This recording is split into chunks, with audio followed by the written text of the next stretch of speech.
মধ্যপ্রাচ্যে মার্কিন সেনারা অবস্থান করছে এমন হোটেলগুলো টার্গেট করা হবে ইরান।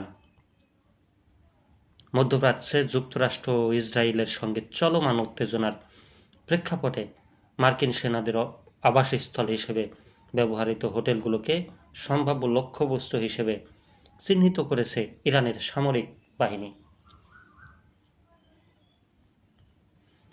শুক্রবার ইরানের রাষ্ট্রীয় টেলিভিশনের উদ্ধৃতি দিয়ে এ তথ্য জানিয়েছে আল জাজিরা।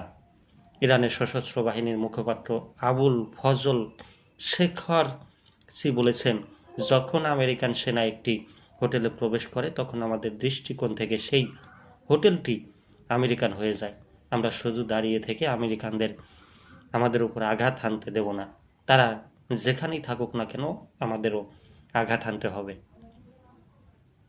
এর আগে বৃহস্পতিবার ইরানের পররাষ্ট্রমন্ত্রী আব্বাস আরাগচি অভিযোগ করেন, মার্কিন বাহিনী উপসাগরীয় সহযোগিতা পরিষদভুক্ত দেশগুলো সাধারণ জনগণকে মানব ঢাল হিসেবে ব্যবহার করছে। এক্সে দেওয়া এক পোস্টে তিনি দাবি করেন, যুদ্ধ শুরুর পর থেকেই মার্কিন সেনারা